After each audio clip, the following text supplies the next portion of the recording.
నమస్తే, welcome to 4 sides TV. న్యాయం కోసం పోలీస్ స్టేషన్కు వచ్చే బాధితుల నుంచి డబ్బులు డిమాండ్ చేస్తూ అవినీతికి పాల్పడుతున్న ఎస్ఐను అవినీతి నిరోధక శాఖ అధికారులు రెడ్ హ్యాండెడ్గా పట్టుకున్నారు.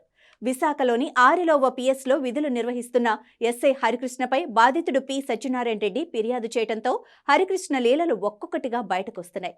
దీనికి సంబంధించిన మరిన్ని వివరాలను మా వైజాగ్ ప్రతినిధి లైవ్లో అందిస్తారు. అవినీతికి సంబంధించినటువంటి అధికారులు ఎప్పటికప్పుడే దాడులు నిర్వహిస్తున్నప్పటికీ అవినీతి నిర్మూలన ఎక్కడ కూడా జరగలేని పరిస్థితి. సాక్షాత్తు రాష్ట్ర ముఖ్యమంత్రి అవినీతికి ఎవరైనా పాల్పడితే స్వయంగా అనీషా అధికారులు చెప్పాలంటూ ఆదేశాలు జారీ చేసినప్పటికీ ఒకవైపు అవినీతి మాత్రం కట్టలుగా పెరిగిపోతుందని చెప్పుకోవచ్చు. ప్రస్తుతం మనం చూసుకుంటే ఆరిలో పోలీస్ స్టేషన్ పరిధికి సంబంధించినటువంటి ఆరిలో పోలీస్ స్టేషన్లో ఓ ఎస్ఐ సాక్షాత్తు ఎస్ఐఏ దాదాపు 10,000 రూపాయలు బాధితుల నుంచి లంచం తీసుకుంటూ డైరెక్ట్గా రెడ్ హ్యాండెడ్గా అనీసా అధికారులకైతే పట్టుబడినటువంటి పరిస్థితి. విశాఖ జిల్లాకు సంబంధించినటువంటి ఆరిలో పోలీస్ స్టేషన్ పరిధిలో ఎస్ఐ హరికృష్ణ బాధితుడి వద్ద నుంచి 10,000 రూపాయలు డిమాండ్ చేయడంతో 10,000 రూపాయలు ఇచ్చినటువంటి బాధితుడు ఏసీబీని ఆశ్రయించాడు. ఏసీబీ అధికారులు రెడ్ హ్యాండెడ్గా హరికృష్ణ అయితే పట్టుకోవడం జరిగింది. అలాగే బాధితుడికి సంబంధించి ఓ కారు తగాదా విషయంలో ఈ లావాదేవీలు జరిగినట్టుగా తెలుస్తుంది. దీనికి సంబంధించి నిన్న సాయంత్రం నుంచి కూడా బాధితుడు ఎస్ఐ చుట్టూ తిరుగుతున్నప్పటికీ తనకు విలువైనటువంటి మొబైల్ ఫోన్ను కూడా తీసుకోవడం జరిగిందంటూ కూడా బాధితుడైతే అనీషా అధికారులు చెప్పారు. ఓ కారు విషయంలో ఇద్దరు వ్యక్తుల మధ్య జరిగినటువంటి సంఘటనను క్యాచ్ చేసుకునే ప్రయత్నం చేశాడు ఆ ఎస్ఐ హరికృష్ణ. ఎందుకంటే విశాఖలో దాదాపుగా ఎక్కువ శాతం ఈ అవినీతి అధికారులు అయితే పెరుగుతున్న పరిస్థితి. దాదాపు ఏం జరిగిందనే విషయాన్ని మనతో పాటు బాధితులు ఉన్నారు, వారిని అడిగి తెలుసుకునే ప్రయత్నం చేద్దాం. సార్ చెప్పండి సార్, ఏం జరిగింది? సార్ నాకేంటంటే నిన్న నైటు నేను హనుమంత్ వాక్ దగ్గర కొద్దిగా తీసుకుంటున్నాను డ్రింక్ తీసుకున్నప్పుడు ఈయన వచ్చారు, హరికృష్ణ గారు వచ్చేసి నా మొబైల్ తీసుకున్నారు. సార్ అన్నాను, సార్ ఒక్క నిమిషం సార్ మొబైల్ ఇచ్చేస్తాను, నా కాంటాక్ట్ 2 కాంటాక్ట్ తగ్గింది, నా ఎలక్ట్రికల్ వర్క్ నేను డైలీ వెళ్తే కానీ నాకు అవ్వదు, ఆఫీస్కి వెళ్ళాలి చేసుకోవాలి వర్క్. అయితే నాకు 2 నెంబర్స్ తీసుకుంటానంటే ఆ గ్యాప్ కూడా ఇవ్వలేదు, కొంచెం గట్టిగా పట్టుకున్నాను. ఆయన అటు ఇటు లాగపోసరికి మొబైల్ లాక్కొని నేను ఎస్ఐ అని చెప్పి పొగరగా రాక్కొని వెళ్ళడం జరిగింది. తీసుకున్న తర్వాత ఆయన బ్యాక్ సార్ రమ్మంటే ఆ స్టేషన్కి వచ్చి మాట్లాడు అని సార్. వచ్చాను నేను స్టేషన్కి వచ్చాను. స్టేషన్కి వచ్చిన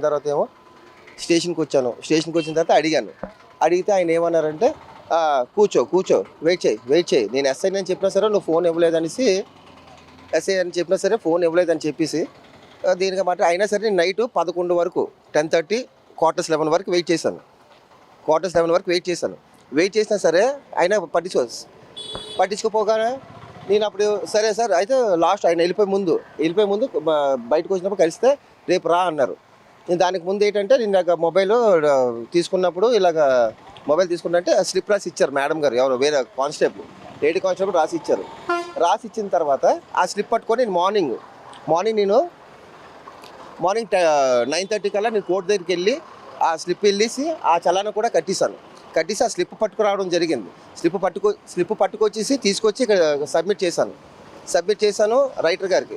ఆయన మీ మొబైల్ ఓకే అనేసి మా రిజిస్టర్లోనే అదే పెట్టి కేసు రిజిస్టర్లోనే ఎంటర్ చేసుకున్న తర్వాత మీ మొబైల్ లేదంటే సార్ ఎస్ఐ గారు తీసుకుంటే ఎస్ఐ గారి దగ్గరికి ఆయన రావడం జరిగిందండి. ఎవరు రైటర్ గారు రావడం జరిగిందంటే రైటర్ గారు కూడా అడిగితే ఈ మొబైల్ నేను ఆపాను రా అని చెప్పారండి. ఆయనకి ఎవరు ఎస్ఐ గారు హరికృష్ణ ఎస్ఐ గారు ఆయన చెప్పడం జరిగింది. సరే అయితే బయట వెయిట్ చేయరా అన్నారు. బయట వెయిట్ చేశాను సార్. బయట వెయిట్ చేసుకుని అలాగ ఉంటుంటే కొంచెం పోయాక ఆయన బయటకు వచ్చారు. బయటకు రావడం జరిగింది. బయటకు వచ్చిన తర్వాత ఇగో ఇలా వెళ్ళారండి ఈ గేట్లోకి వెళ్ళి వాష్రూమ్కి వెళ్ళారండి. ఆ వాష్రూమ్కి వెళ్ళిన తర్వాత ఏసీపీ వాళ్ళు వచ్చేసి ఆ వాల్ అక్కడి నుంచి దూకి ఆ లోపలికి వెళ్ళి ఆయన పట్టుకోవడం ఏదో జరిగింది. బట్ ఆ ఇష్యూ నాకు తెలీదు. What happen I don't know.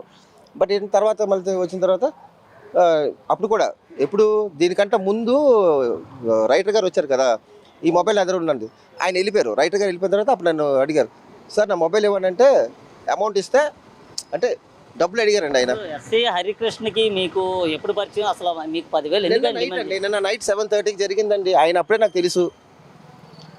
Morning నేను కట్టిన తర్వాత ఏది ఆ రిసిప్ట్ అది కోర్టు నుంచి రిసిప్ట్ సబ్మిట్ చేసిన తర్వాత ఎవరు రైటర్ గారు అడిగారు నన్ను. అడిగితే ఇలాగ లోపల మీ మొబైల్ లేదండి, ఎస్ఐ గారు అమౌంట్ తీసుకుంటే ఎస్ఐ గారి దగ్గర ఆయన వచ్చారు, ఈ మొబైల్ నా దగ్గర ఉందరా అని ఆయన చెప్పారు. ఆయన వెళ్ళిపోయారు.